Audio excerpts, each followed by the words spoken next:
Hello everyone, I'm Kevin, otherwise known as Form BX257, here to bring you another 1980s GI Joe toy review.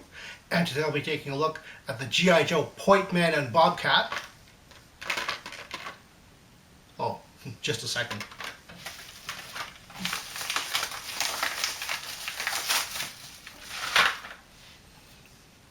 That's better. The 1988 Spearhead and Max. Now, Spearhead and Max do not make any cartoon appearances, but they only make one Marvel comic appearance in the spin-off GI Joe Special Missions number 21. Interestingly enough, they do make another appearance, but in Blackthorn Publishing's GI Joe in 3D Annual number 1. Okay, I better address the elephant in the room. Spearhead is wearing a lot of bright orange. Now, a lot of collectors tend to really think of Spearhead as being a desert figure. Well, beyond the orange, there's a lot of tans and peaches in there. And to be fair, the 1985 Dusty was the last desert figure to be issued before the 1991 version 2 Dusty. So it makes sense that there's at least one figure in between there.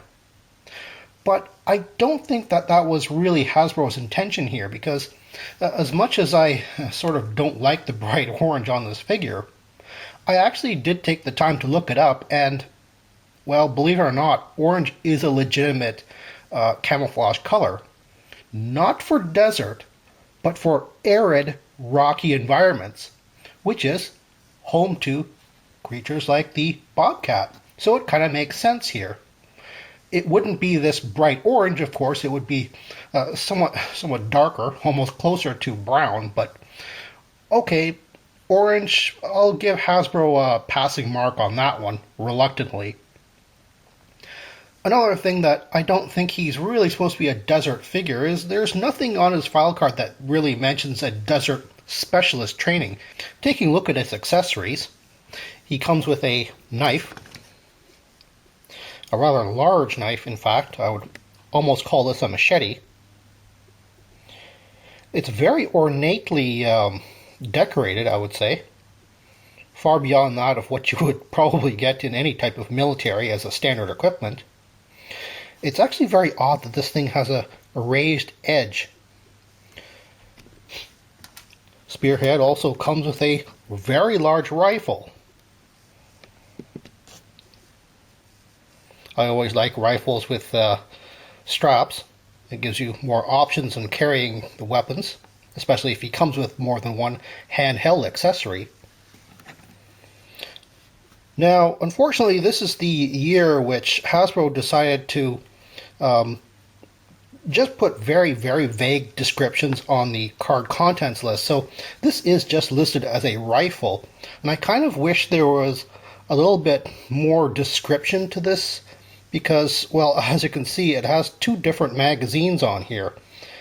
Now, it's very odd looking, and I've never seen an assault rifle which has two magazines at the same time. But two different calibers of bullet is not unheard of in an assault rifle. You could have armor piercing in one, and then low speed, non-ricocheting bullets in the other. Or you could have live rounds in one, and then blank rounds in the other. Blank rounds sometimes being used to fire off barrel-mounted grenades or flares. So, yeah, there's that. It's still kind of odd to look at, but it does give the rifle a very large, very aggressive-looking appearance. He also comes with a shockingly bright orange backpack.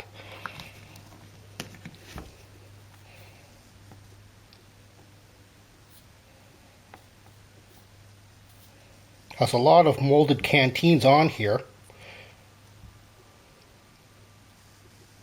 which is, again, I guess what collectors sort of assume that he is a desert figure because of the amount of water canteens that he has. And finally, he comes with a removable helmet.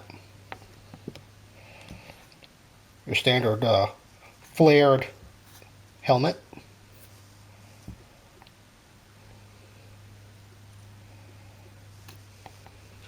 Spearhead comes with an animal companion, a bobcat named Max.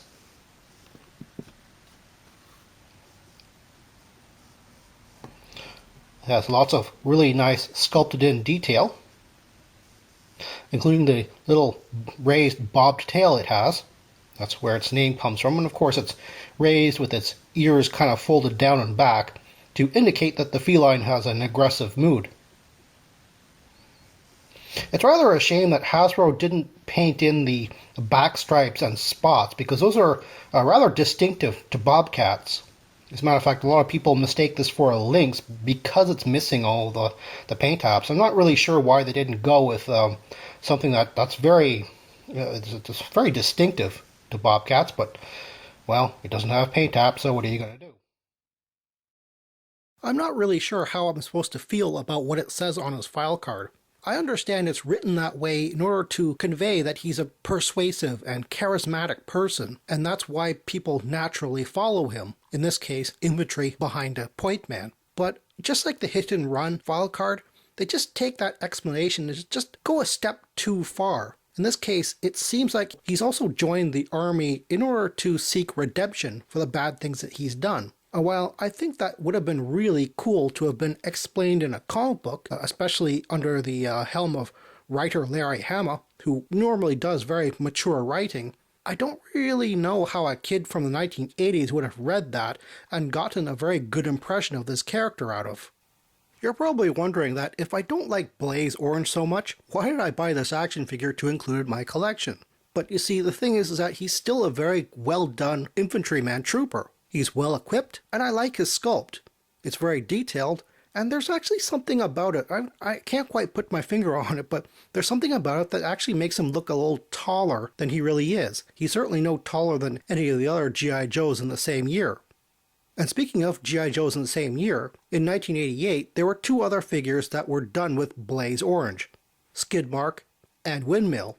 Now those two figures are driver figures. They were meant to go into dark compartments and cockpits and still stand out, which is how I intend to display my Spearhead action figure. He will probably be a co-driver or co-pilot for either vehicles which didn't have drivers to begin with, or be paired up with desert vehicles, such as one of my two Desert Vamp Mark IIs or my Mauler.